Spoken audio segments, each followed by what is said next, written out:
तो चलिए आज बात करते हैं एक कमाल के हिंदी उपन्यास आखिरी चिट्ठी की। ये एक ऐसी कहानी है जो सोचिए बस एक अनपढ़े खत से शुरू होती है और फिर रिश्तों और फैसलों की वो परतें खोलती है जो शायद सालों पहले कहीं दफन हो चुकी थीं। जरा एक पल रुककर इस सवाल के बारे में सोचिए, इसकी गहराई महसूस कीजिए। पता है, यही सवाल इस पूरी कहानी की आत्मा है। यह हमें सोच में डाल देता है कि अगर हमारे पास बस एक आखिरी मौका हो, तो वो कौन सी बातें, कौन से अफसोस और कौन सी मोहब्बतें होंगी जिन्हें हम कागज पर उतारना चाहेंगे। तो इस कहानी की नींव क्या है? मतलब ऐसी कौन सी एक घटना है जो किरदारों की शांत चल रही जिंदगी में अचानक एक तूफान ले आती है, उन्हें अपने अतीत से नजरें मिलाने पर मजबूर कर देती है। कहानी का सारा खेल यहीं से शुरू होता है। एक खत जिसे शायद कभी पढ़ा ही नहीं जाना था, वो अचानक से सामने आ जाता है और इस एक खत के साथ एक पूरी जिंदगी के फैसले, दबा हुआ प्यार और गहरे पछतावे की कहानी जैसे जिंदा हो उठती है। ये सिर्फ कागज का टुकड़ा नहीं है, ये वो आवाज है जिसे हमेशा के लिए खामोश कर दिया गया था। पर देखिए, एक खत किरदारों के बिना तो अधूरा है ना? तो चलिए अब मिलते हैं उन दो लोगों से जिनकी जिंदगियां इस एक खत की वजह से हमेशा हमेशा के लिए बदलने वाली है। कहानी का जो पूरा टेंशन है ना, वो इन्हीं दो अलग अलग सोच के बीच बुना गया है। एक तरफ वो है जो मानता है कि भाई जिम्मेदारी और फर्ज ही सब कुछ है, और दूसरी तरफ वो है जो ये मानता है कि सच्ची भावनाएं ही जिंदगी का असली मतलब है। ये सिर्फ दो किरदारों की लड़ाई नहीं है, ये तो हम सबके अंदर चलने वाली दिल और दिमाग की कश्मकश है। हमारा यथार्थवादी किरदार जो हमेशा से नियमों और जिम्मेदारियों की दीवार के पीछे रहा, वो इस खत को पढ़कर अंदर तक हिल जाता है। जिस दुनिया को वो सही और गलत में बांटता था, वो एकदम धुंधली पड़ जाती है।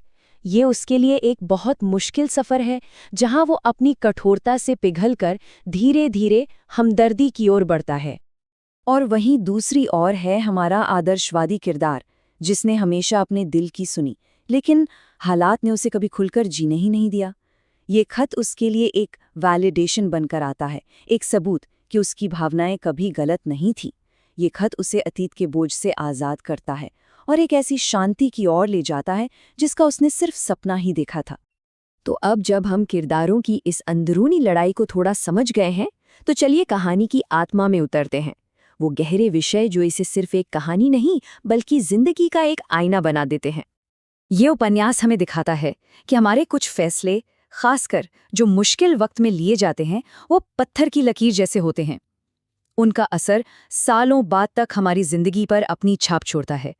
ये कहानी असल में उन नतीजों के साथ जीने के बारे में ही है। सच कहूं तो ये एक लाइन पूरी किताब का निचोड़ है। ये हमें याद दिलाती है कि हमारे चुनाव कभी सिर्फ हमारे नहीं होते, उनकी लहरें उन सब तक पहुंचती हैं जिनसे हम जुड़े हैं, और कभी-कभी तो उनकी पूरी जिंदगी का रास्ता ही बदल देती हैं। कहानी में किरदार बिल्कुल ऐसे ही एक मोड़ पर खड़ा होता है। एक तरफ उसका फर्ज है, दूसरी तरफ उसकी ख्वाहिश। वो समाज के दबाव में आकर एक त्याग करता है, ये सोचकर कि शायद यही सही है। लेकिन सालों बाद वो आखिरी चिट्ठी एक आईने की तरह सामने आती है और दिखाती है कि उस त्याग की असली कीमत क्या थी। ये किताब सिर्फ बाहरी घटनाओं के बारे में नहीं है, ये असल में किरदारों के अंदर चल रहे उस तूफान के बारे में है जिसे कोई देख नहीं सकता। उनके मन के भीतर प्यार, जिम्मेदारी, अफसोस और एक दबी हुई उम्मीद के बीच ना एक लगातार जंग चलती रहती है। अगर हम किरदारों के दिल में झांकें, तो प्यार और कर्तव्य के बीच की ये खींचतान सबसे मजबूत है, जो उनकी हर सोच, हर फैसले पर हावी है। लेकिन सबसे गौर करने वाली बात पता है क्या है? कि 20% अफसोस के साथ साथ एक छोटी सी 10% की उम्मीद भी जिंदा है, और शायद यही वो चीज़ है जो उन्हें पूरी तरह टूटने से बचाती है। तो इन सभी किरदारों, घटनाओं और भावनाओं के जरिए लेखक हमें आखिर में बताना क्या चाह रहा है? मतलब इस कहानी का असली मतलब, इसका कोर मैसेज क्या है? और अंत में ये किताब हमें एक बहुत बड़ी बात सिखाती है कि सबसे भारी बोझ अनकहे शब्दों और दबी हुई भावनाओं का होता है। असली हिम्मत चुप रहने में नहीं है, बल्कि सच को आवाज देने में है, भले ही हमें क्यों न लगे कि अब बहुत देर हो चुकी है। तो इस कहानी से हम अपने लिए क्या ले जा सकते हैं? यही कि अपनी भावनाओं को व्यक्त करना चाहिए, खुशी और जिम्मेदारी में एक बैलेंस खोजना चाहिए और सबसे ज़रूरी खुद को और दूसरों को माफ़ करना सीखना चाहिए, क्योंकि देखिए अफसोस ज़िंदगी का हिस्सा हो सकता है, लेकिन हमें उसमें कैद होके नहीं रहना है।